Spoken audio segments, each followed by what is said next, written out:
Bien, estamos contentos en esta mañana, último sábado del año, y el Señor ha bendecido a este grupo de ICO con la presencia de todos ustedes. Estamos agradecidos al Señor. ¿Cuántos hemos escuchado este término? Crisis energética mundial. Lo hemos escuchado con mucha frecuencia, ¿verdad? Una crisis energética mundial, sí lo hemos escuchado. ¿Y qué es una crisis energética mundial? Tengo por aquí una definición y dice, se define como cualquier escasez significativa en el suministro de energía a un país o región. Sencillo, ¿verdad? Pero, ¿cuán importante es? Y en su mayoría, esta escasez es causada, entre otras cosas, por el mal uso que hacemos de los recursos. ¿Estamos de acuerdo? En su mayoría es por eso. Nuestro Dios nos ha dejado también recursos para la vida cristiana, que lógicamente nosotros deberíamos estar utilizando debidamente. Y si no los utilizamos debidamente, nosotros podríamos también utilizar este término y decir que nuestra vida puede entrar en una crisis energética también, desde el punto de vista espiritual, ¿sí o no? Porque si Dios nos da recursos y no los utilizamos debidamente, pues nuestra vida puede estar en una crisis energética. Es más, nuestra iglesia puede estar sufriendo una crisis energética, ¿sí o no? Este es el título que le he dado a la disertación de esta mañana. Una crisis energética en nuestra iglesia, una crisis energética en mi vida. Le invito a que vayamos al libro de Zacarías, el capítulo 4, que fue de donde se extrajo la lectura bíblica de esta mañana. Zacarías 4.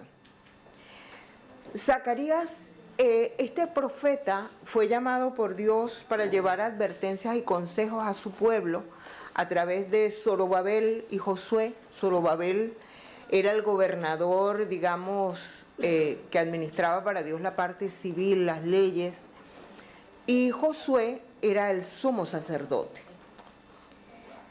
Y como dato curioso, el nombre de Zacarías significa Jehová recuerda. ¿Sabían ustedes eso? Zacarías significa Jehová recuerda. Así que en esta mañana vamos a disponer nuestras mentes porque el Señor seguramente quiere recordarnos algo que nosotros sabemos, pero es de gran importancia. El capítulo 4 de Zacarías registra una cuarta visión. Cuando nosotros vamos leyendo desde el principio el libro de Zacarías, anterior a este capítulo 4, conseguimos que a Zacarías se le presentan otras 3 visiones, ¿ok? Y esta es la número 4, la que vamos a ver en esta mañana. Y dice en el verso 1, dice, volvió el ángel que hablaba, ya el ángel se le había presentado en las otras 3 visiones, y vuelve nuevamente, dice, volvió el ángel que hablaba conmigo, habla Zacarías, y me despertó. Zacarías había estado durmiendo, se había dormido, después yo me imagino que fueron largas estas otras 3 visiones que tuvo, y lo despierta como un hombre que es despertado de su sueño. ¿Cómo nos despertamos cuando nos despertamos de un sueño? Abrimos inmediatamente los ojos, estamos como un poco aletargados, ¿verdad? Entonces, así que pongámonos en el lugar de Zacarías. Y el ángel, el versículo 2, le dice, ¿qué ves? Le pregunta a Isaías. Y Zacarías.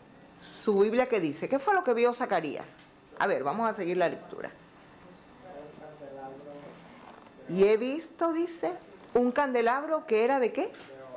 De oro, con un depósito encima y sus 7 lámparas encima del candelabro y 7 tubos para las lámparas que están encima de él. Y junto a él 2 olivos, el uno a la derecha del depósito y el otro a la izquierda. Un candelabro. No traje la imagen, pero un candelabro de 7 brazos, una menorá, ¿lo hemos visto? en muchas ocasiones, un lámpara, un candelabro que tiene 7 brazos, pero esto también lo había visto Zacarías otras veces, porque era muy usual, era uno de los utensilios o de los muebles, digamos así, del santuario. Sabemos que había una menorá en el santuario, en el lugar santo, donde estaba este candelabro que tenía que estar con esa luz alumbrada todo el tiempo, ¿verdad? Y esto era normal para Zacarías. Entonces dice el versículo 4, proseguí y hablé diciendo a aquel ángel que hablaba conmigo, ¿qué es esto, Señor mío? ¿O qué significa esto? ¿Para qué me traes esto en visión? Y el ángel que hablaba conmigo respondió y me dijo, ¿no sabes qué es esto? Y dije, no, Señor mío, no sé.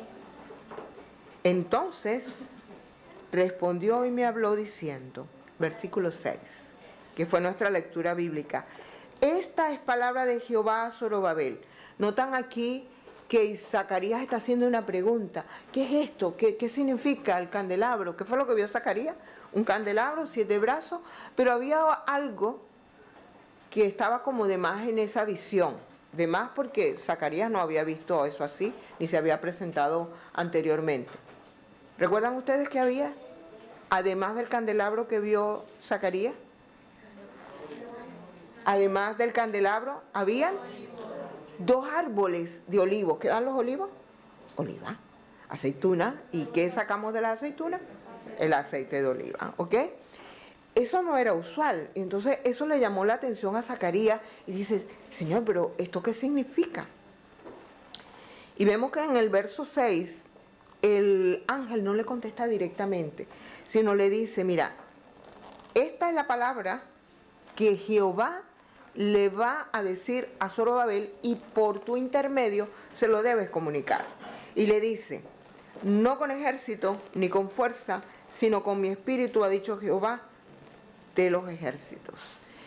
Haciendo un poquito de historia, Zorobabel había sido asignado por Dios con una misión, ¿verdad? Esto ocurre en tiempos del exilio o de la terminación del exilio más bien. Sabemos que parte del pueblo de Israel había sido llevado cautivo a Babilonia, había sido exiliado de su país y había sido llevado a Babilonia. Terminado el cautiverio de Babilonia, ellos regresan o están en vías de regresar, pero antes de regresar, pues había que reconstruir la ciudad. La ciudad estaba totalmente destruida.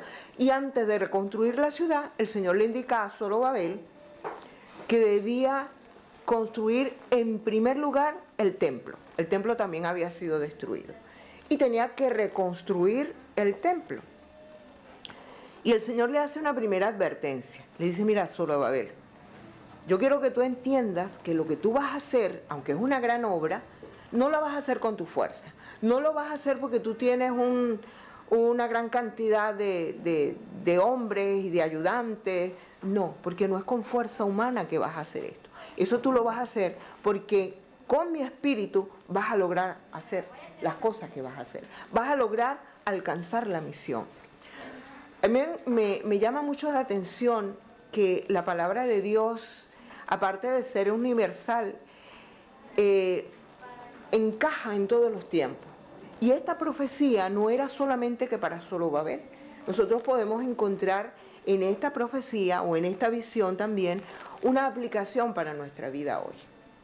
Al igual que Zorobabel, el Señor nos ha llamado para una misión. Tú y yo no estamos aquí por casualidad.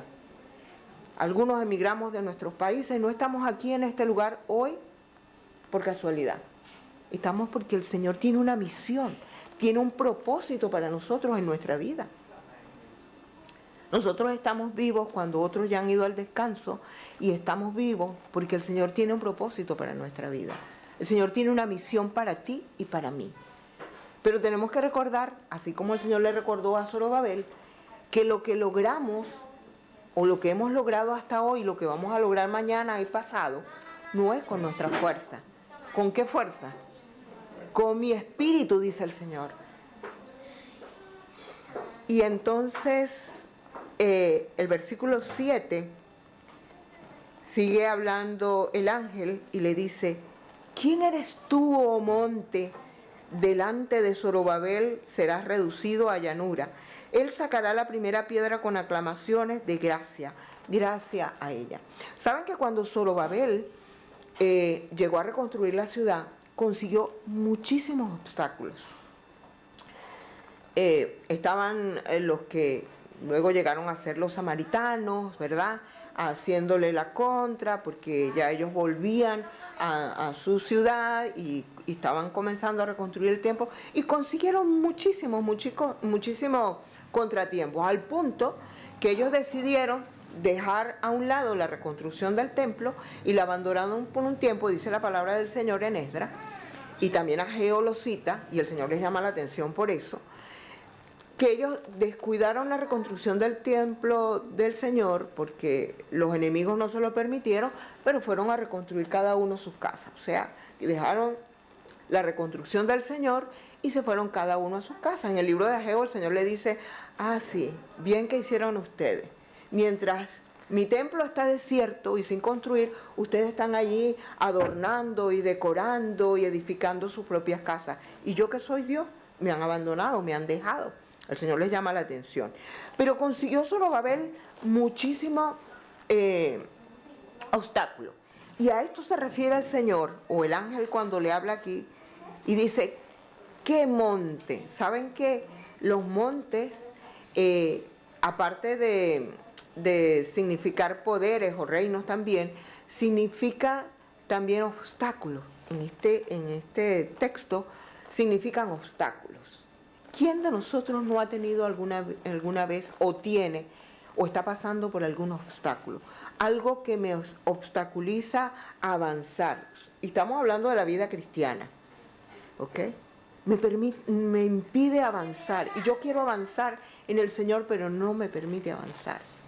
Y el Señor le dice aquí a Zorobabel, no te preocupes, porque ese monte, ese gran monte, ese obstáculo que te impide avanzar, en mi nombre, ¿qué va a pasar?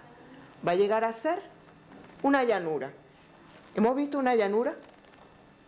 Visita, usted no ve una montaña ahí. Usted puede recorrer a pie tranquilo porque eso es como planito. No es como las calles de aquí, que va arriba y va abajo. Ahí donde yo vivo, una calle así empinada, una empinadísima. Pero el Señor nos dice, no te preocupes. Aunque resulte cuesta arriba y cuesta abajo, no te preocupes. En mi nombre, eso que te obstaculiza va a quedar hecho un plano, una llanura. Esa promesa no era para Zorobabel, es para ti y para mí hoy. ¿Tienes problemas? ¿Tienes algo que te obstaculiza el camino? No te preocupes. Eso va a quedar hecho una llanura.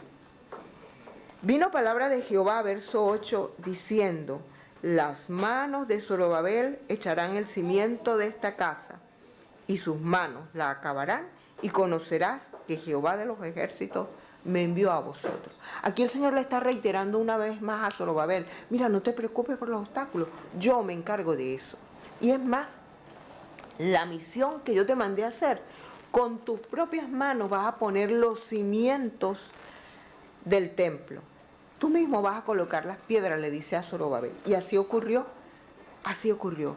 Mi querido, no te preocupes. Si hay algo que te preocupa en esta mañana y a lo mejor tú has trazado los planes y confías en que esos son los planes de Dios y estás segurísimo, pero de repente un obstáculo, de repente un muro, de repente un problema. No te preocupes, el Señor es el mismo de ayer, es el mismo de hoy. Y así como le dijo a Zorobabel, te dice a ti hoy, no te preocupes. Tú vas a colocar la piedra, tú vas a colocar el cimiento, tú vas a salir adelante con los planes, porque yo estoy aquí. El Señor le dio a Zorobabel la seguridad de que Él iba a estar con él y así estuvo. Y hoy nos da la seguridad a nosotros. No tenemos de qué preocuparnos, porque no es con fuerza, no es con mi esfuerzo, no son mis planes, no es el dinero que tengo en el banco, no es el amigo que tengo que me va a hacer el favor, no contemos con alguien más que con Dios. Ahí es donde está la fuerza. Y el Señor dice, con mi espíritu alcanzarás la victoria. Y el versículo 10 dice, porque los que menospreciaron el día de las pequeñeces se alegrarán. ¿Saben? a veces nosotros vamos de a poquito, haciendo la obra que el Señor nos ha dado. Y a veces conseguimos gente que dice, no, ¿qué va? Tú no vas a cambiar, tú sigues, yo te veo igualito, Sí has cambiado, pero poquitico, has cambiado poquitico. Insignificante, casi que ni se nota. Pero nosotros no debemos desanimarnos, debemos continuar en ese trabajo. Llámese el trabajo de mi propio carácter, de hacer el propio esfuerzo, de hacer cambios razonables y cambios que el Señor quiere en mi vida. Puede ser que yo esté trazando un plan con el favor de Dios y hay gente que note que no estoy haciendo nada. El Señor te dice, tranquilo. Aquellos que menospreciaron las pequeñeces se van a dar cuenta en determinado momento, porque el Señor comienza así, por poquito, y cuando viene a ver, la palabra del Señor dice que la vida de los hijos de Dios es como la luz de la aurora. ¿Cómo es la luz de la aurora? Va en aumento poco a poco hasta que se hace completamente visible. ¿Cuáles son tus planes? ¿Sientes que estás avanzando poquitito? No importa, sigue avanzando, porque pronto tú verás todo clarito, porque así actúa el Señor. Tal vez ahorita no lo vemos, pero sigue avanzando. Dice, y verán la plomada en la mano de Zorobabel. ¿Sabe para qué sirve una plomada? Lo que construyen, Antonio, la plomada, para que todo quede como derechito, ¿verdad? Así que no te preocupes. El Señor tiene la plomada en su mano también. Y todo lo que ahora te parece torcido, que te parece que no tiene revés ni derecho, que parece que no hayas cómo entrarle, no importa, sigue confiando. El Señor va a hacer que todo salga como derechito. La palabra de Dios dice que el Señor hace caminos derechos de veredas torcidas. Y si la vereda está torcida, el Señor la endereza. Grandioso Dios con el que nosotros contamos. Pero Zacarías todavía tenía una inquietud. Así que en el verso 11, Zacarías vuelve a insistir. Y dice, hablé más y le dije, ¿pero qué significan estos dos olivos? A la derecha el candelabro y a su izquierda. Y vuelve otra vez Zacarías en el verso 12. Y hablé aún de nuevo y le dije, estaba ansioso, era algo que él no había visto. Y le dice, ¿qué significan las dos ramas de olivo que por medio de dos tubos de oro vierten de sí aceite como oro? Y me respondió, el ángel no sabe. Oye, ¿verdad que el ángel lo tenía como un poco inquieto, ¿no? Eso es como cuando alguien le está contando algo a ustedes y comienza a dar detalles. ¿No le ha pasado esto? Y uno ve al grano, uno como se desespera. Yo me imagino que así estaba Zacarías. Por fin, en el verso 14, le dice el ángel, estos, los dos olivos, son los dos ungidos que están delante del Señor de toda la tierra. Dos ungidos. En la antigüedad, cuando se ungían los reyes, ¿verdad? Porque ellos estaban encomendados para un propósito. Y en este capítulo en particular se refiere a los dos ungidos, eran Josué y Zorobabel, ¿verdad? Ellos tenían una misión que cumplir. El Señor los había tomado para cumplir una misión y ellos debían llevar lo que el Señor les estaba instruyendo al pueblo para que su pueblo, ¿verdad?, a través, así como el candelabro que vimos, encendiera su vida con luces que iban a ser testigos a los demás pueblos circundantes. Y de esta manera la tierra iba a ser alumbrada con la gloria de Dios. Lamentablemente sabemos que eso no se cumplió, por lo menos en el pueblo de Israel. Pero hoy tú y yo somos el Israel moderno. ¿Sabían eso? Tú y yo somos el Israel moderno. El Señor nos ha dado esa misión de llevar esa luz a los que perecen, a los que necesitan conocer de este evangelio. Y tal vez analizando un poco el candelabro de oro. ¿Para qué sirve el candelabro? para alumbrar, imparte luz. Y era de oro, quiere decir que era, ¿qué? Algo valioso. La palabra del Señor, el Salmo 119, 105 dice: lámpara es a mis pies tu palabra y lumbrera mi camino. O sea que ese candelabro estaba representando la palabra de Dios también. La palabra de Dios. ¿La tenemos o no la tenemos? ¿Cuántos tienen Biblia? ¿Cuántos la conocen?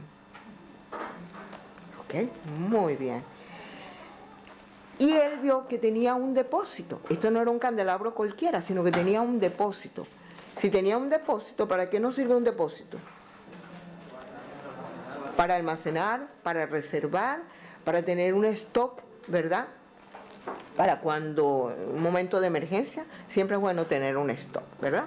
Pues este tenía un stock, tenía una reserva, un depósito. Dice que tenía 7 lámparas. El número 7 en la palabra de Dios simboliza, es el número de Dios y simboliza plenitud, un todo. Lo que quiere decir que el Señor está con nosotros por un poquito de tiempo. Solo a veces sí o a veces no. Miren, nosotros tenemos al Señor en toda su plenitud a nuestra disposición. ¿Amén por eso? Amén, Señor. ¿Saben que otra de las cosas que vio Zacarías era que cada lucecita o cada lugar donde se encendía la luz tenía un depósito o tenía un tubo propio, ¿verdad? No era que se alumbraban unas a otras, no era un solo tubo, sino que había un tubo para esta, había un tubo para esta, así los 7, cada uno. Así actúa el Señor. Tú eres especial para el Señor. El Señor tiene algo especial para ti porque eres único. Y los 2 árboles de olivo, ¿qué hacían? ¿Para qué servían esos 2 árboles de olivo? ¿Sería que eran para adornar, para que se viera bonito ahí el candelabro? ¿Qué decía? ¿Qué vio Zacarías allí? ¿Qué dice? Dice que él vio que esos 2 olivos, recuerdan que tenía un depósito, una reserva, esos 2 olivos surtían aceite para esa reserva. Y de ahí se distribuían las lámparas porque cada una tenía su propio tubo. Y entonces las lámparas alumbraban. ¿Ok? Entonces esos 2, dice el ángel, son los 2 ungidos.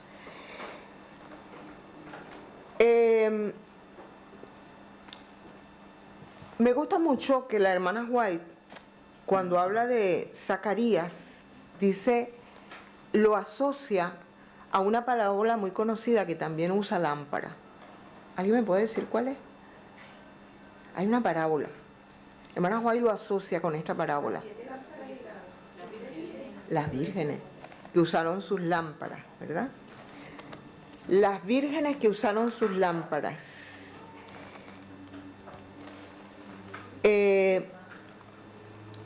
Dice ella en el libro Mensajes Selectos, dice que todas las 10 vírgenes salieron a recibir al esposo. Todas tenían lámparas y vasijas para aceite. Todas, las 10. Por un tiempo no parecía, dice ella, haber diferencia entre ellas. Se veían igualitas. Todas tenían lámpara. ¿Que la lámpara qué significa? ¿Qué significa la lámpara? Lámpara es a mis pies tu palabra. La palabra. Todas tenían Biblia. Todas conocían su Biblia. Todas sabían buscar rápido en la Biblia. Todas conocían las historias de la Biblia. Todas, todas. Y dice que todas tenían conocimiento de las Escrituras, dice ella aquí. Pero dice que también habían oído el mensaje de la pronta venida de Cristo y ellos estaban todas esperando su pronta aparición del esposo que representa a Cristo. Pero dice que como ocurrió en la parábola, ocurre hoy en día. Cuando se escuchó el mensaje, he aquí, viene el esposo, salida a recibirle, dice que así como algunas de ellas no estaban listas, dice que lo mismo va a ocurrir en estos tiempos cuando el Señor venga. Muchos no estarán listos. Dice que esos estarán destituidos del Espíritu Santo. Sin el Espíritu de Dios, un conocimiento de su palabra no tiene valor. O sea que mi hermano, yo puedo tener la Biblia, conocerla de tapa a tapa, saberme cualquier historia, saberme muchos versículos de memoria, pero si eso no ha hecho un efecto transformador en mi vida, si yo sigo siendo la misma Moraima de hace 50 años atrás, ¿de qué me vale? ¿Qué me vale tener 1, 2, 3, 4 Biblias y saberme todas las historias? Dice, de nada vale. Dice, sigue diciendo ella, no podemos estar listos para encontrar al Señor despertándonos cuando se oye el clamor y entonces recoger nuestras lámparas vacías para llenarlas. Ese no es el momento. En la parábola, las vírgenes prudentes tenían aceite en las vasijas de sus lámparas, en su, ¿cómo dijimos? En su depósito, ¿verdad? Su luz ardió con llama viva a través de la noche de vela. Ellas se durmieron, pero este dormir no fue que se descuidaron. Ese dormir tiene que ver con la espera, con ese tiempo de espera. Nosotros hoy estamos esperando y aguardando la venida del Señor, ¿sí o no? Estamos esperando. Hablaba Caro a los niños, tienen que prepararse y eso va para nosotros también. Pero mientras aguardamos esa espera, ¿qué pasa con tu vasija? ¿Está llena o está vacía? ¿Está haciendo efecto o no? Dice que todas se durmieron, pero ese dormitar tiene que ver más bien con la espera. No fue que se descuidaron, con la espera. Pero dice la hermana White que las 5 que fueron previsivas, que fueron prudentes, mientras ellas esperaban, ¿qué pasó con sus lámparas? Mantenían viva. La llama estaba viva. En casa, cuando usamos cocinas a gas, sabemos cuando el gas se está acabando, ¿verdad? Porque vemos que la llama va disminuyendo. Yo me imagino que así era la llama de las que no habían sido prudentes y que no habían puesto provisión. La llama estaba encendida, pero cada vez se apagaba más. Por fin, cuando llegó la hora que llegó el esposo, ¿qué pasó con ella? ¿Cómo estaba su llama? Apagada. Pero las otras, ¿cómo se mantenían? Vivas. ¿Recuerdan que en la visión que vio Zacarías, cada lámpara tenía un tubo individual? Por eso cuando ellas le dijeron, denos de su aceite, no podían darle de su aceite, porque cada uno de nosotros debe tener su propia provisión de aceite. Y el aceite viene simbolizado por el Espíritu Santo. Y el Espíritu Santo es la promesa que el Señor nos... es el recurso que Dios dejó, que Jesús dejó.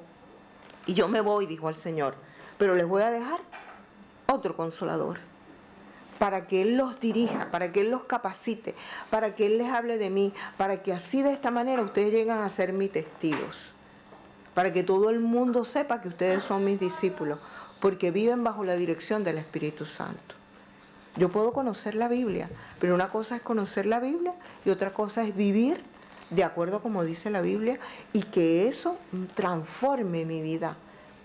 Entonces, en esa medida, el Espíritu Santo va obrando en mi vida. Dice, en la parábola las 10 vírgenes tenían aceite en las vasijas de su lámpara. Su luz ardió con llama viva a través de la noche de vela. Así, los seguidores de Cristo han de verter luz sobre las tinieblas del mundo. Por medio del Espíritu Santo, la palabra de Dios es una luz cuando llega a ser un poder transformador en la vida. Si no, de nada vale, ¿verdad? Porque podemos tener algo allí como un adorno, pero si no le damos una utilidad real, ¿de qué me sirve? Si yo tengo un salvavidas y a la hora que me estoy ahogando no he hecho mano de eso, me ahogo. El Espíritu Santo es nuestro salvavidas. Es el recurso que el Señor ha dejado para ti y para mí, para que echemos mano de ello. Si no echamos mano, pues perdimos el tiempo. Hablábamos del tiempo, chicos, ¿verdad? ¿Sí? Y Mariel mencionaba, tiempo con Dios.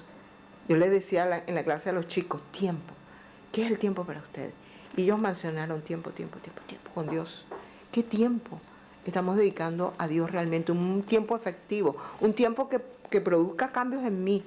Porque no se trata de leer rápidamente un texto de la Biblia o la lección de escuela sabática y yo sigo siendo la misma vieja mujer o el mismo viejo hombre de siempre, de hace 20, 30, 40, 50 años, o 12, o 13, no sabemos.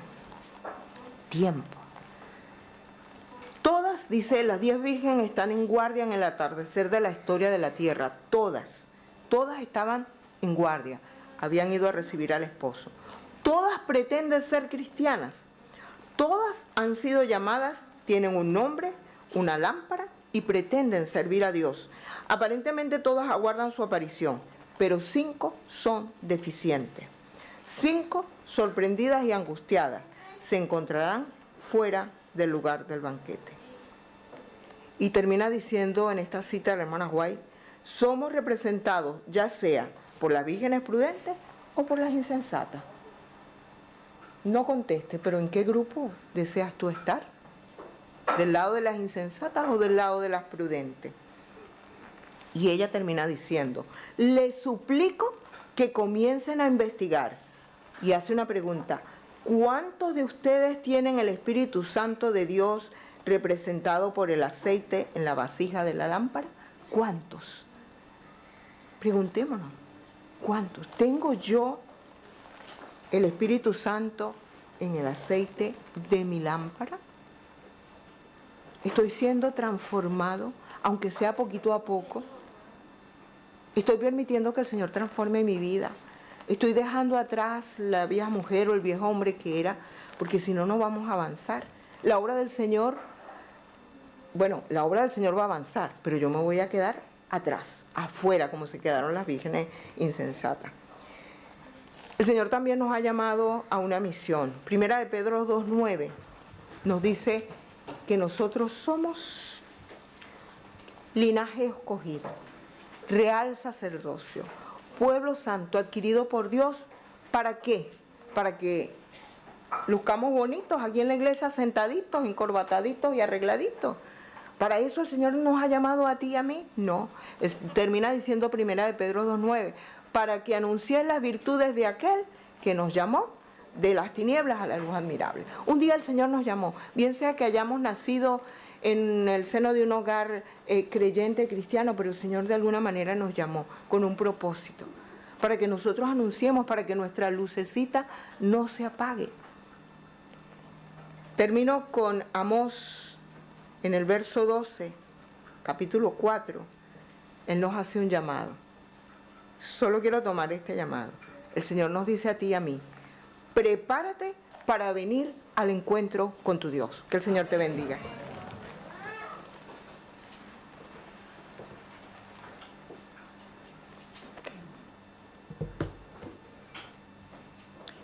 Bien, para terminar esta meditación, cantaremos el himno número 163.